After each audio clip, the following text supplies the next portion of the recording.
More than a century before the first powered aeroplane flights, men broke free of the Earth, exploring the mysteries of the atmosphere in machines that were lighter than air.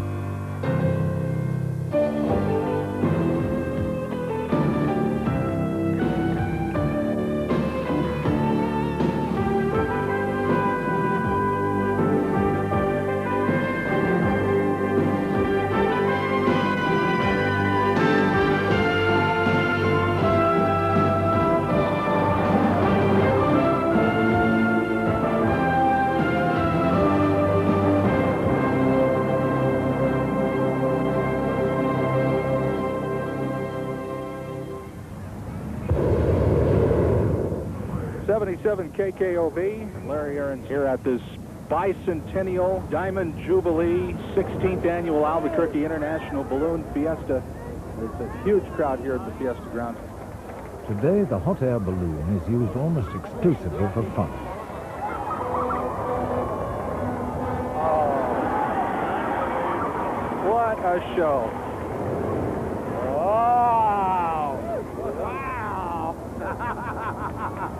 That's absolutely spectacular. What a crowd thrower. The art and science of ballooning has evolved over 2 centuries, and balloonists have made some spectacular journeys. They've crossed the Atlantic Ocean. They've paved the way for astronauts to fly into space. Over 100 years ago, they had flown higher than Mount Everest to unlock the secrets of the upper atmosphere. The first balloon flights were made in a field near Annonay in France in the summer of 1783.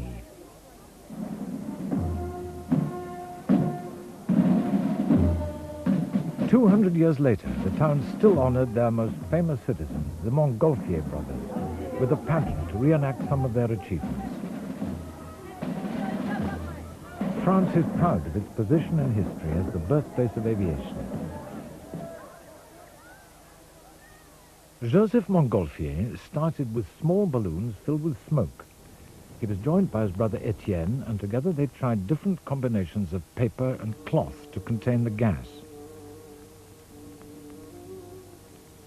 They believed it was the smoke rather than its heat which held the balloon aloft, and they used damp straw to generate it. A French nobleman, François Pilatre de Rosier, joined them as pilot. By November, they were ready with a balloon which could carry 2 men.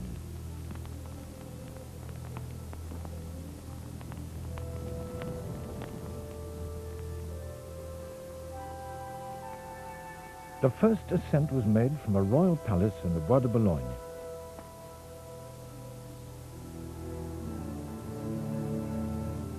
Watched by the King and Queen of France, de Rosier and another nobleman, the Marquis d'Arlon, rose gently into the air.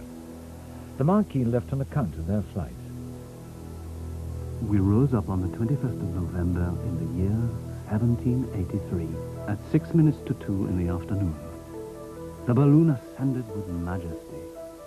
I was surprised at the silence amongst the people, believing them to be amazed and perhaps fearful at this strange spectacle. At this moment, de Rosier cried, "You're doing nothing and the balloon is hardly rising." "Forgive me," I replied, and placed a sheaf of straw upon the fire. Astonished, I glanced downwards. "There is the river," I said to my brave companion. "We shall be sinking in it soon," replied de Rosier. "Some fire, my dear friend." With my fork, I seized a bundle of straw and threw it in the middle of the flames. An instant later, I felt myself, as it were, being lifted bodily up to heaven.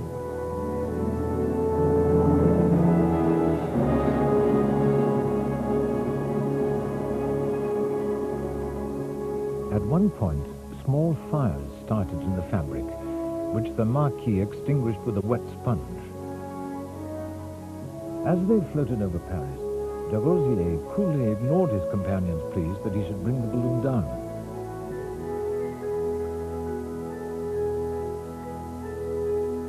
"25 minutes after takeoff, they landed safely 5 miles away. The flight was a sensation in Paris and around the world. After centuries of trying, man had successfully taken to the air.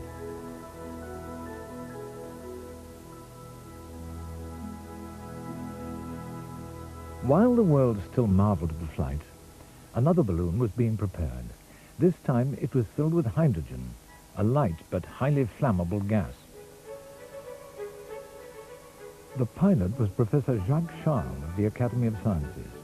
His companion was Noël Robert, the man who'd found a way to coat silk with rubber to hold the gas.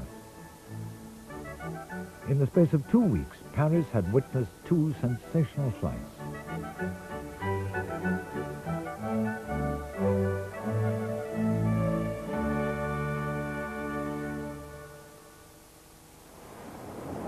The next great challenge for balloonists was to cross the 22 miles of seas separating France from England.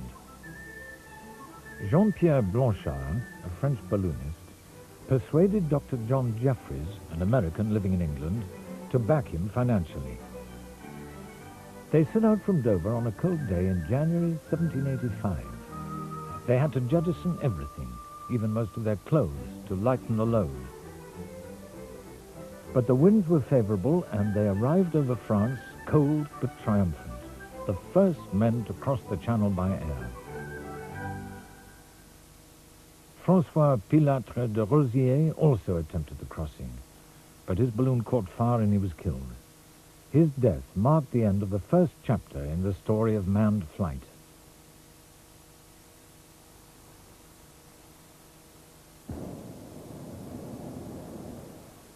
Ballooning took off in Europe and America.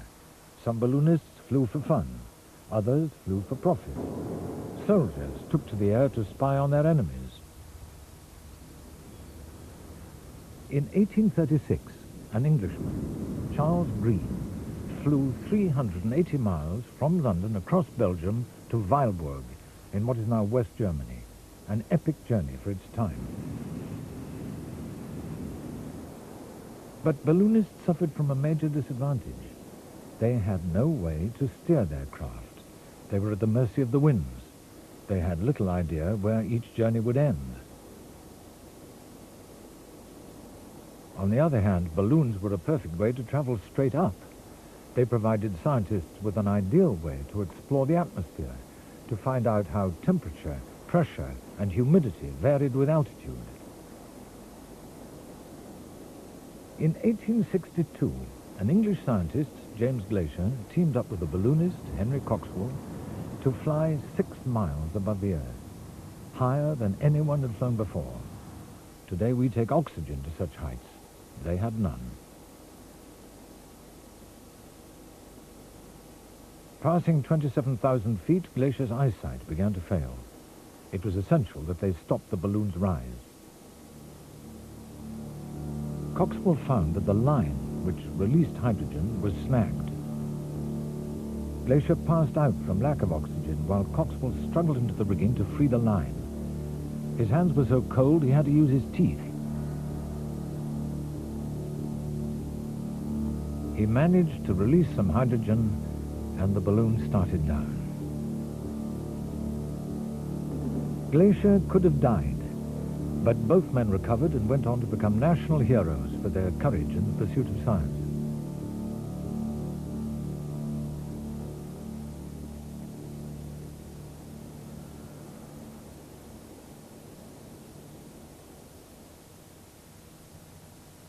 In the age of the balloon, there were many attempts to power them and fit them with some system of control.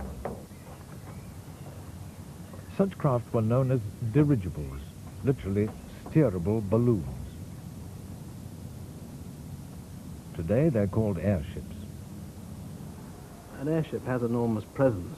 When you see your airship take off, I mean, it's a fantastic sight. The size of the thing, the grace of the thing when it's flying. Way back down!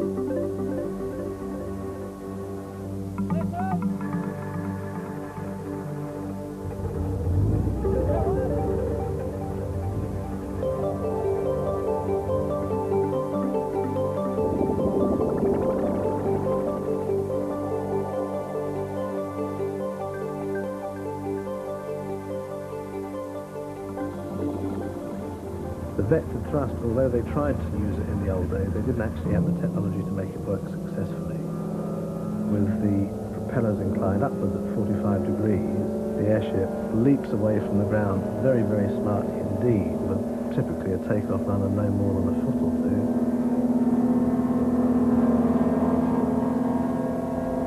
It's exciting, but it's controlled excitement nowadays.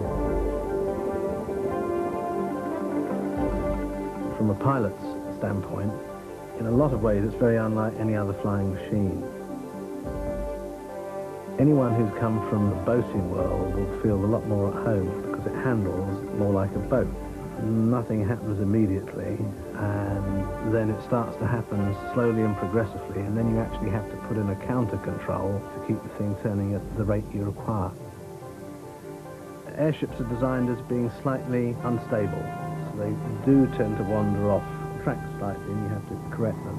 Because unlike a boat, you've got to cope with that both in the horizontal plane and in the vertical plane. And you've got a control yoke which does all these things. You turn it just like a car, you push it forward and move the elevators down, and the ship descends. Controlling an airship was not always that easy.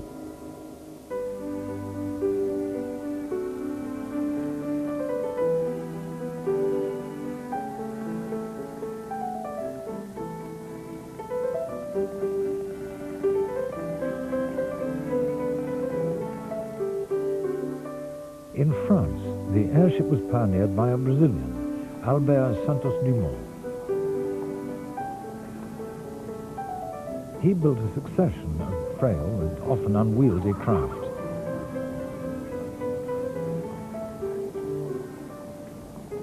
By 1903, he had refined his design sufficiently to win a 100,000 franc prize for a 7-mile flight from the headquarters of the Aero Club of Paris round the Eiffel Tower and back.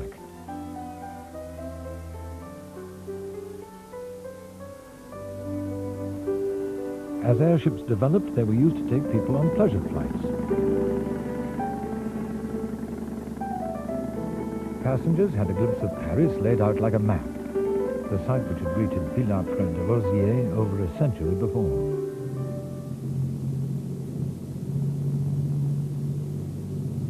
But it was in Germany, France's close neighbor and rival for power in Europe, that the greatest strides in airship design were made.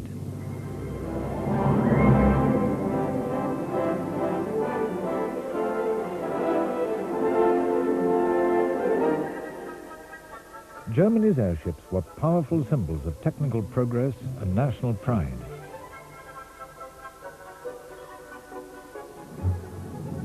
They were huge. Unlike early French models, they were rigid structures of lightweight girders containing several hydrogen-filled balloons.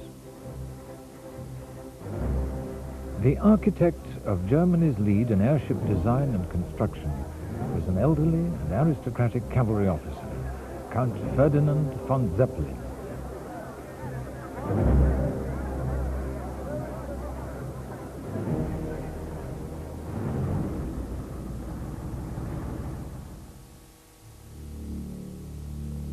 When the shadows of war fell over Europe in 1914, the German Navy had long-range airships to keep a lookout for the enemy's fleet. But the temptation to use them as bombers proved too great.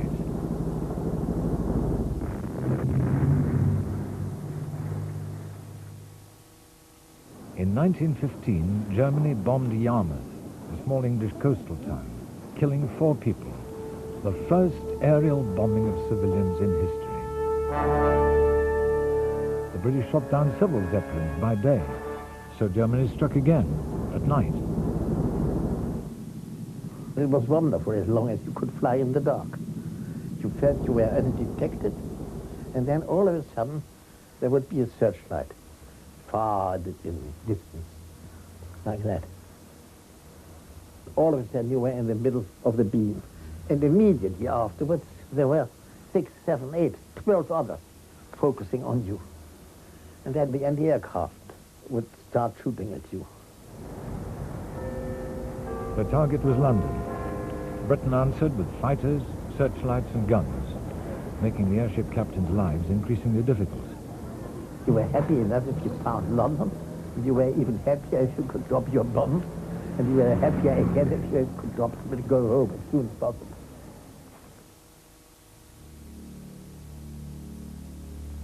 Germany paid a high price for its air raids on Britain. Zeppelins were expensive to build. Filled with hydrogen, they were highly vulnerable to attack.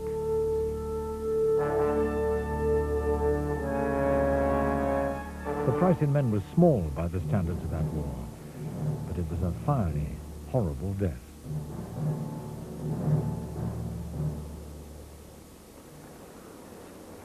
Britain's airships were mainly small, non-rigid types. Their main task was to patrol coastal waters as lookouts for the Royal Navy. Launching them was a battle with the elements. Whatever wind there was, either tended to lift it, buffet it to one side or the other, and so therefore you had to have pretty strong people hanging on to it. Very often the wind would blow it round so suddenly and so forcefully that people were taken round with it, hanging on to turf. But finally you got it on even keel. I was on this ground party getting an airship airborne. And to do that, you had 3 people either side of the gondola. And actually there's a bomb mounted on either side too. So you had to be careful of that. The order came to heave-ho, and I had an ordinary jacket, tunic on, and without noticing it, it had caught in the broken fin of the bomb on the port side. And as the airship went up, I went up with it.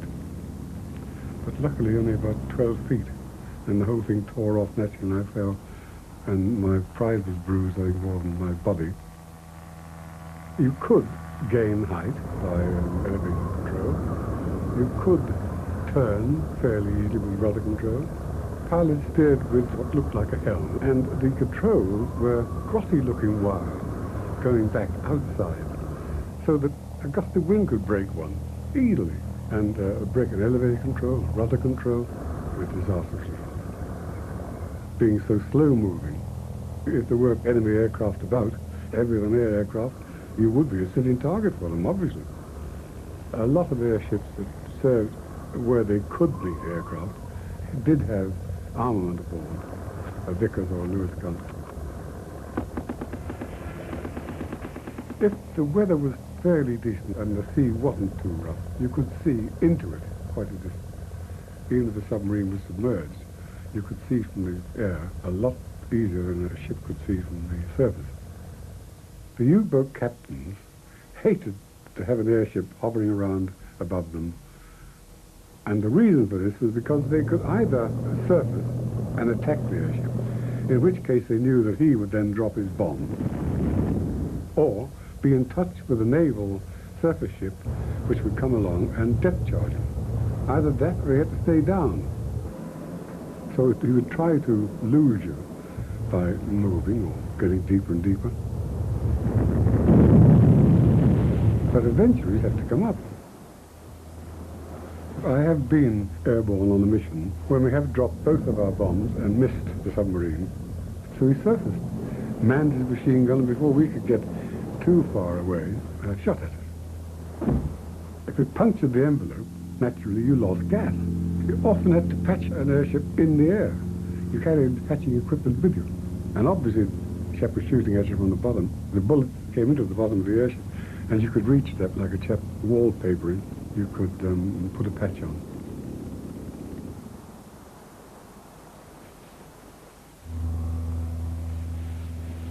Airships did valuable service for the Navy, gathering information and reporting back to the fleet. But they were large, slow and vulnerable. By the end of hostilities, they looked obsolete as a weapon of war.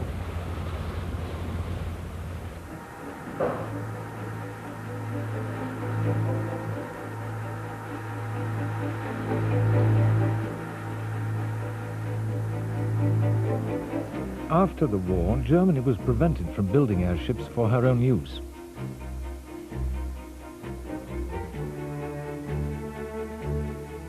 The Zeppelin company maintained its expertise by building one for the United States Navy. Once they were freed from restrictions, the company embarked on a massive new civil airship. It was named after Count Ferdinand, the Graf Zeppelin. It was the biggest airship in the world. The Germans took great pride in their achievement and quickly established a world lead in passenger airship travel. Regular services were flown across the Atlantic to New York or to South America in only 2 or 3 days. Eventually, the Graf Zeppelin circled the Earth. Each flight was a luxurious adventure. There was a little sort of steps, and they ushered you up, and you realized that you were not in the Zeppelin, you were in this gondola which hung down below. And it looked tiny until you got in it. And then you realized it was 55 meters long. And then as they let us go, you gradually felt a sort of lift, as if you were in a small boat and you come to the crest of a wave. You know, you feel yourself going up to the top and then gradually going down. And we didn't go down, we just went on going up. Die Erde verschwindet, weil ich spüre keine The ground disappears beneath. There's no noise, no vibration. Everything is as quiet as a mouse. The ground just vanishes away. Then, when we reach a certain altitude, I'm signaled from the control gondola.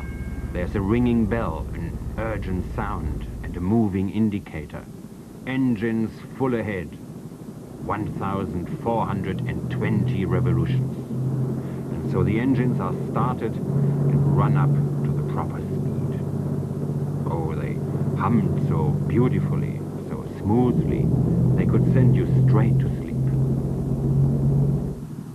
Very smooth, very quiet, very hushed, and superbly efficient. I mean, real German efficiency at its best. The other people you saw were the officers who came and talked to you politely, but the real people running the Zeppelin, the rest of the passengers didn't see them.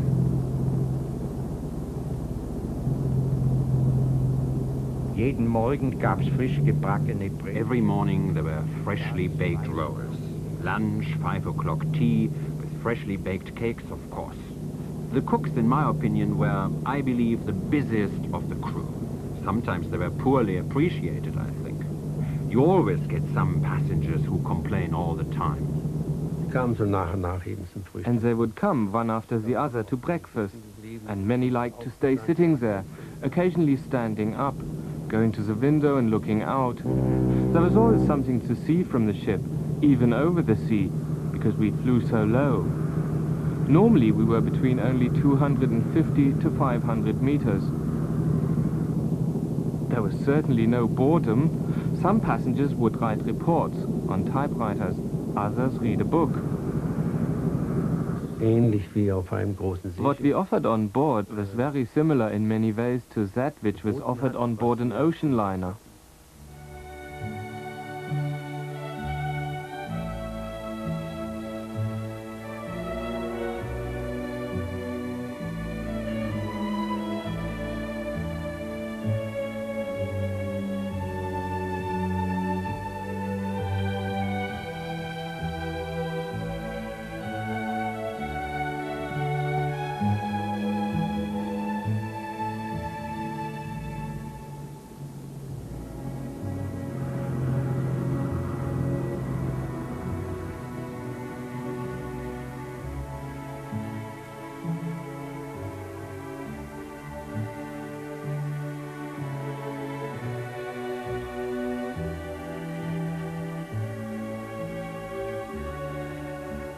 I have a certificate presented to me by Aeolus, rather than Neptune, proving that I have crossed the equator in a Zeppelin. There was a tall officer coming along and he clicked his heels and said, "You are the first Englishwoman to cross the South Atlantic in a Graf Zeppelin, and I congratulate you, and would you care to see round the Zeppelin?" Would I care?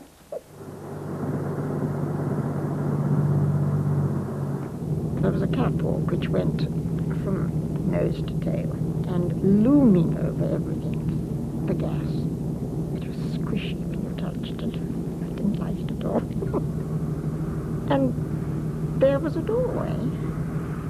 Well, there was a man sitting there, apparently 2 hours at a time. They sat there, watching the engine. And there was no handrail, there was no nothing. There was just you and the Atlantic.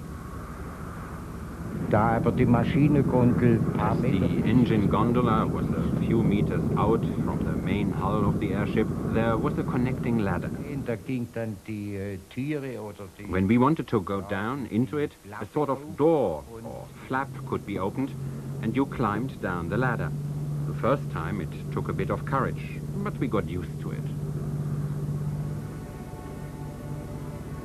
When we saw a whale being attacked by sharks, and we were low enough to see the blood, I mean, that was wildly exciting.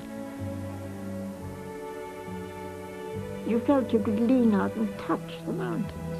It was absolutely superb. This was just gliding like a sort of, I don't know, a dream more than anything else.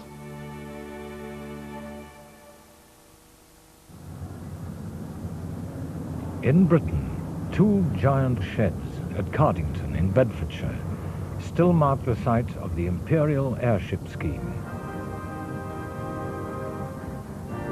60 years ago, the British government saw airships as a means of linking the empire by air. 2 were ordered, the R100 and the R101. The R101 was comparable in size to the Graf Zeppelin, but Britain lacked the expertise in building and operating airships which had been learned in Germany. It was overweight, it leaked, and it was pressed into service before being properly tested. So we came out of the hangar at 5 o'clock, about 5 o'clock in the morning.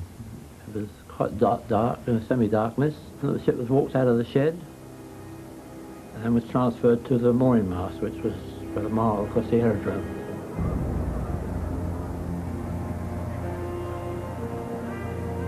Everybody naturally thought that this was the beginning of a new era for long-distance passenger flights, deluxe travel, but in much quicker time than a normal ship at sea would do it.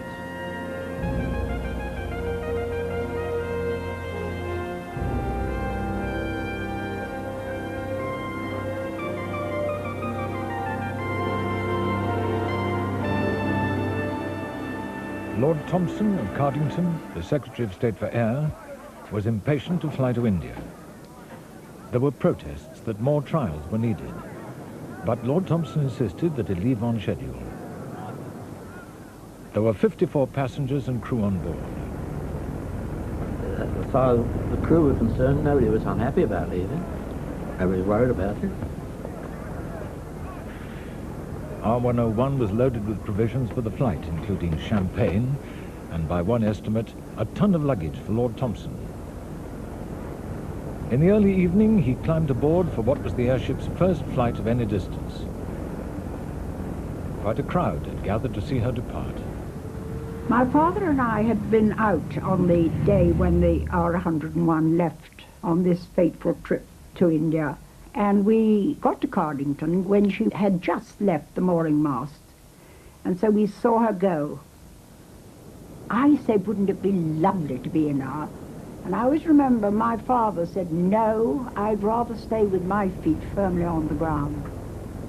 I think he had heard quite a lot of rumours and worries that perhaps she had not done enough trials. She went very slowly, and she certainly didn't seem to gain very great height before she actually disappeared from our sight.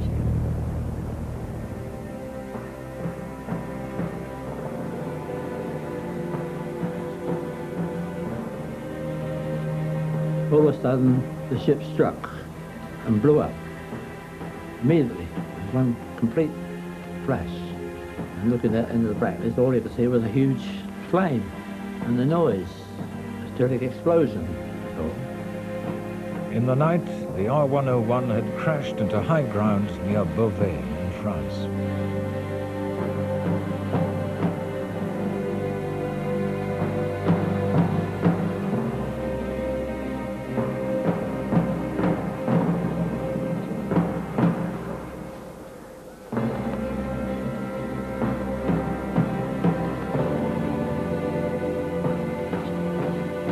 48 of the 54 people on board, including Lord Thompson, died in the fire.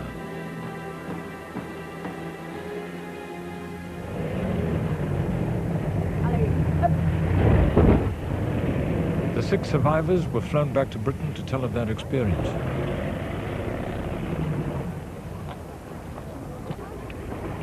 I suddenly looked back and there were sparks following behind me. I suddenly realised my hands were hurting, the backs of my hands were hurting, so I ran along with my hands in the air. Head down, and I ran straight into the side of a cow. 2 chaps in white smocks came running towards me, and when they saw me, they crossed themselves. They then took me to the hospital. I finally found that I had both hands burnt on the back, and my face was burnt. While I was in hospital in Beauvais, I was blind for about 3 days.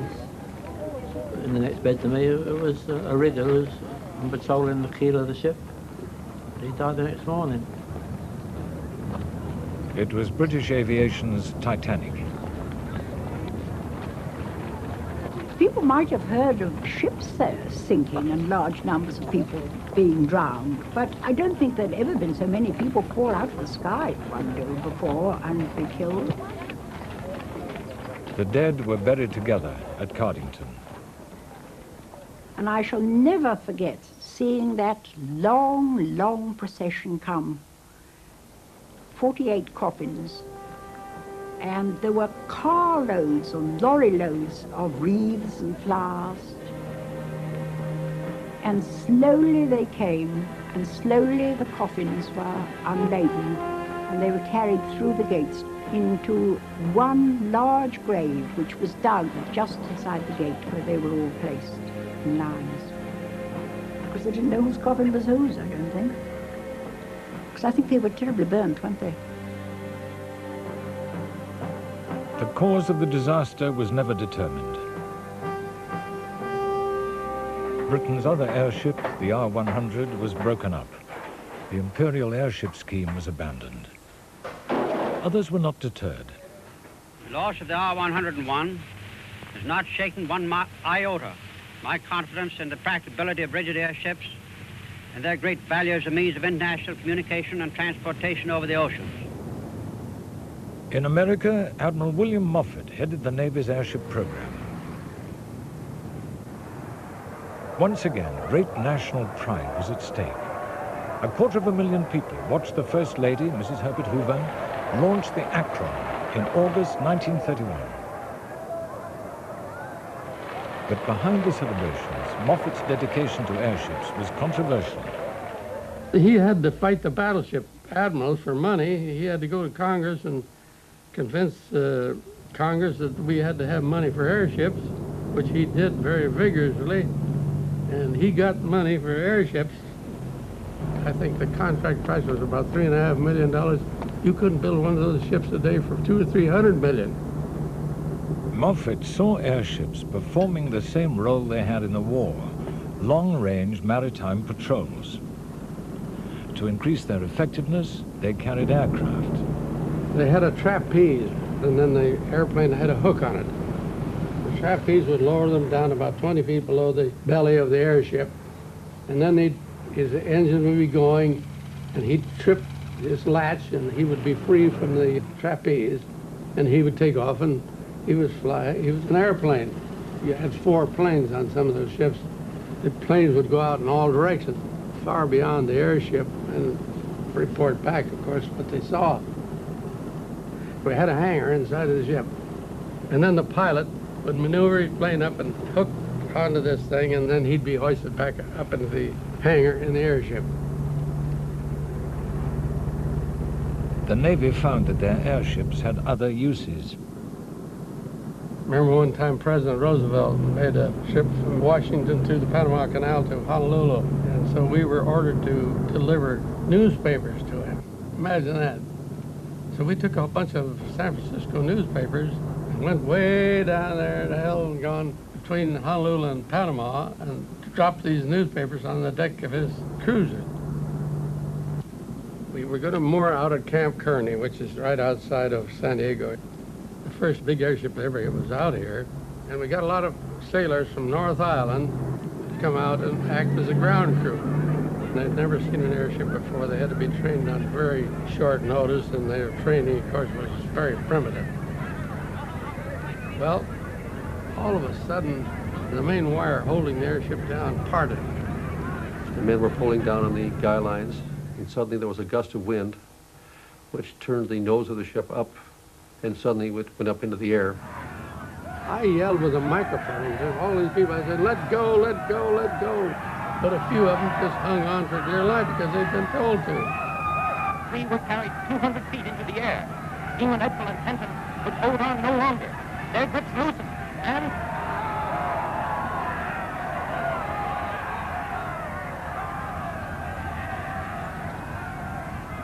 Two of them dropped off.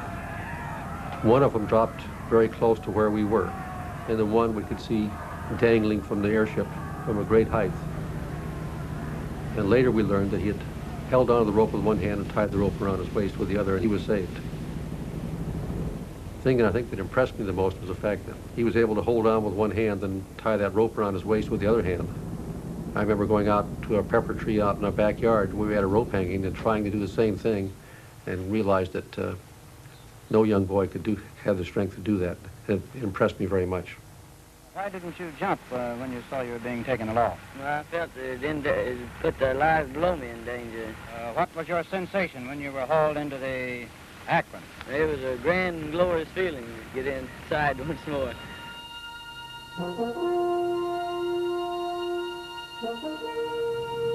America's Akron and her sister ship, the Macon, were both lost in crashes at sea.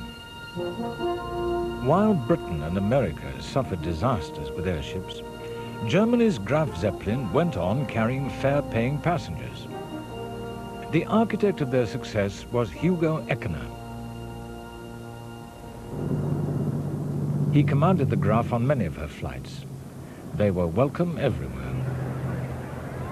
It was chaotic. It was a carnival. Great fun.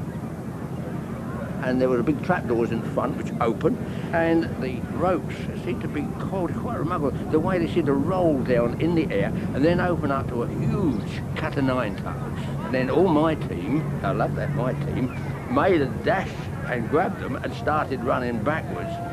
And I forsake my post, and instead of running backwards with them, I made a dive for the gondola because I wanted to get my hands on it. I wanted to be right there to get a grip on the actual airship itself. That's what I wanted. I found a spot there, grabbed the rails, and it turned out to be exactly under the window that Dr. Hugo Eckener used to lean out to sign autographs, to talk to reporters and everything else. You realise when you were looking at him, you were looking at the brains behind the Zeppelin. You were like a god to me looking up at him. There he was in command of a Zeppelin, a thing like that. Oh, terrific. The Zeppelin Company passed into state control under Hitler, but not Hugo Eckener. Hitler didn't dare to touch Dr. Hector because Dr. Hector was so well known internationally. They held parades in honor of Hitler, and Dr. Hector would walk in the parade, but he refused to say Heil Hitler. And Dr. Hector refused to knuckle down to Hitler. Nazi money completed Germany's greatest airship, the Hindenburg. Eckener had hoped to use helium, a non-inflammable gas, but America had a monopoly on it. Because of Hitler, our government refused to give helium to Germany. And I'm sure it came from the very highest places. The president himself. Nothing would have ever happened to it if it had been filled with helium. Every time the Hindenburg would land from Germany, there'd be a flock of reporters and photographers come down from New York to witness this thing. I enjoyed the trip tremendously. It was a real revelation. I realized that at last the commercial airship flying across the Atlantic can mean something. We had a wonderful flight in a record time of about 50 hours from coast to coast. That is nearly half the time the fastest steamers need. I admit we had to make the flight on a very favorable weather conditions. But I am convinced under all weather conditions, even on the most unfavorable, we will be able to make the flight in all regularity and safety. Thank you. Thank you very much, In 1937, the future of the Hindenburg looked promising.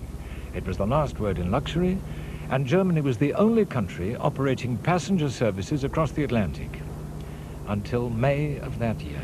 It's practically standing still now. They've dropped ropes out of the nose of the ship, and it's been taken a hold up down on the field by a number of men. The back motors of the ship are just holding it just enough to keep it. It bursts into flames. Wait, get it started. It's fighting, and it's crashing terrible. Oh my, get out of the way, please. It's burning, bursting into flames, and it's falling on the mooring mast, and all the folks between us. This is terrible. This is one of the worst catastrophes in the world. Oh, it's like 400 or 500 feet into the sky, and it's a terrific crash, ladies and gentlemen. The smoke and the flames now, and the frame is crashing to the ground, not quite to the mooring mast. All the humanity and all the passengers screaming around it. I told you, I can't even talk to people. His friends are on there. I can't talk, ladies and gentlemen. Honest, it's just laying there, massive smoking wreckage.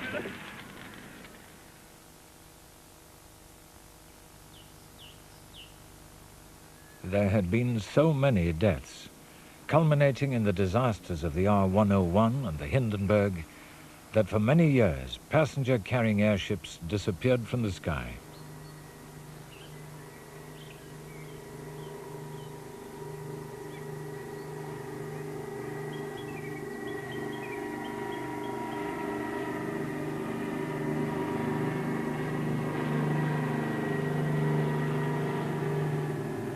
Today, small helium-filled dirigibles are a familiar sight over many cities.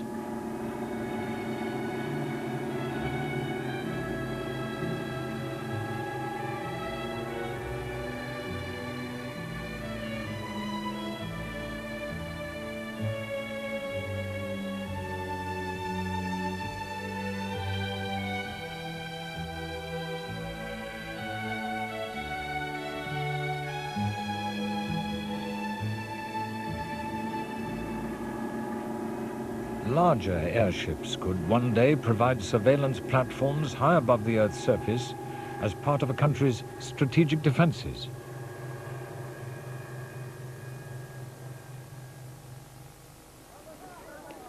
In the 1930s, the balloon was being rediscovered as a means of exploring the atmosphere.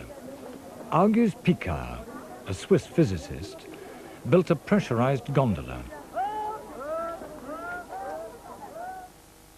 In 1931, he flew to 51,700 feet in the stratosphere and set a new world record. Like Coxwell and Glacier 70 years before him, it was an adventure. He stayed up overnight before landing on a glacier in the Alps. He broke his own record the following year and brought back information about the nature of cosmic rays and became an international celebrity. High-altitude ballooning in pressurized gondolas became an international endeavor. A race developed between the Soviet Union and the United States to set ever higher records. In 1933, Soviet balloonists set a new world record of 58,000 feet. America responded 2 months later with 61,000 feet. On the next Soviet flight, all 3 balloonists died when their gondola broke free and fell to Earth.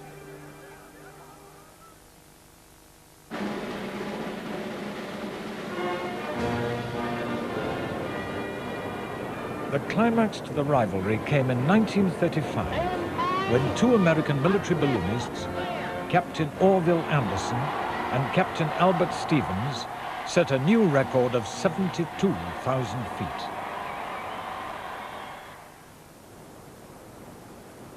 Their achievement was to endure until after the Second World War.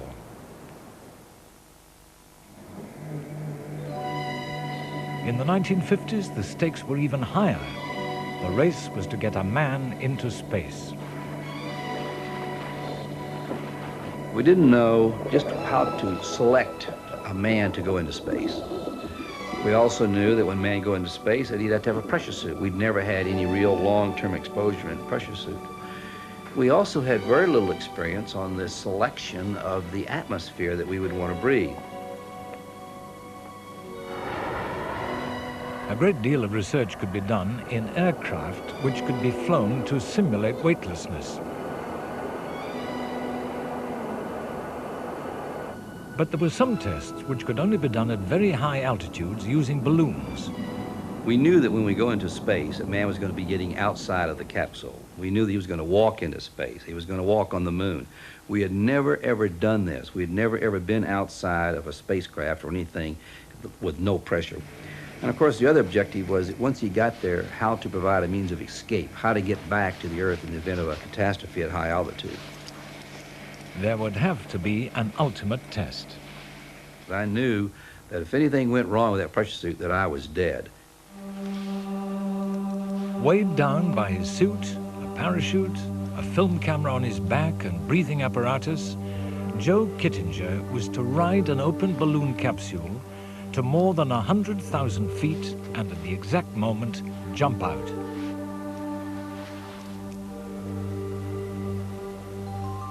The reason why we were there was because it was a balloon. There was no aircraft that would get us up to those altitudes to do these tests. And without a balloon, we couldn't have done it. The balloon would rise almost to the edge of space, expanding as the atmosphere grew thinner.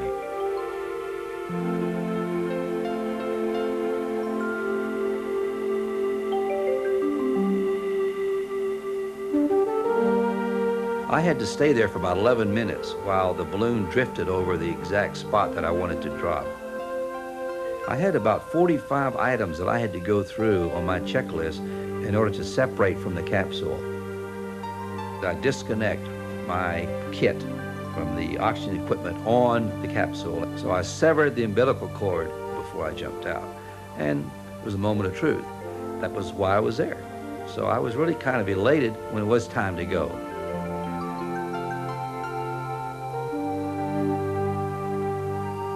And I started falling, and I was falling very rapidly. And I kept accelerating and accelerating, accelerating until I was fast enough speed of sound without an airplane at about 90,000 feet.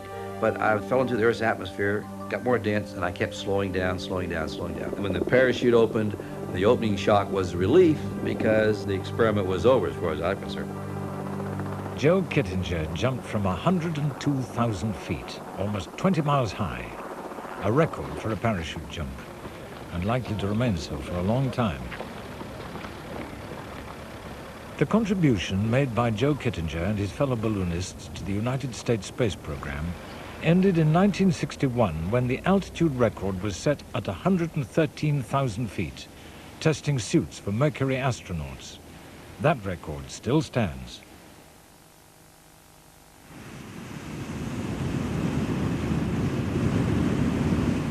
Ballooning still attracts those whose sole purpose is the search for adventure. In 1987, Richard Branson built a hot air balloon to fly the Atlantic. We're going to give it a damn good try. The dream of crossing the Atlantic by balloon was almost as old as ballooning itself.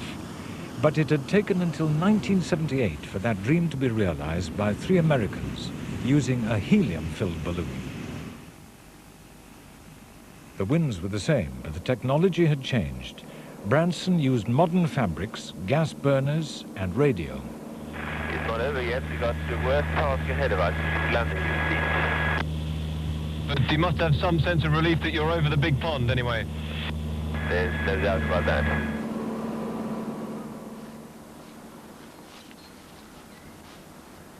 He touched down briefly in Northern Ireland, losing more of his gas supply. But he pressed on, trying to make his final landfall on the mainland of Britain. It was not to be. Virgin Atlantic drifted gently into the sea between Ireland and Scotland. Branson and his pilot, Per Lindstrand, had to be rescued by very modern methods.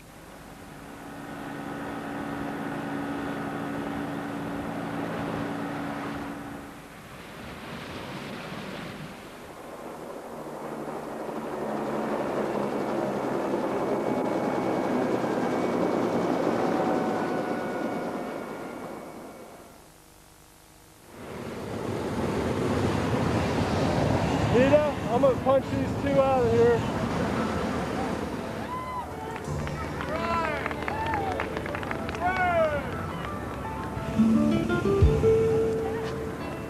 Modern technology has made hot air ballooning a safer sport for all.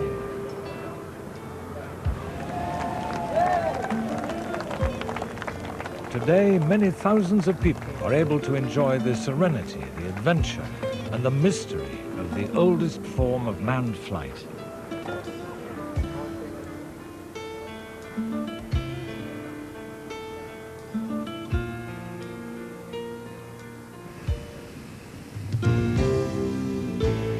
After 200 years, balloons still have the ability to draw a crowd and turn heads. Advertisers recognize this age-old quality in balloons. They've sponsored a wide variety of shapes and sizes, which would have been a strange sight in the days of the Montgolfier brothers. Today's balloonists, like Joe Kittinger, freely acknowledge the debt they owe to those pioneers. The early pioneers in ballooning took risk every time they flew. They had no knowledge, they had no background, they had no one who had preceded them. The debt that balloonists have to Rozier and Charles and Blanchard is the same debt that aviators have to the Wright brothers.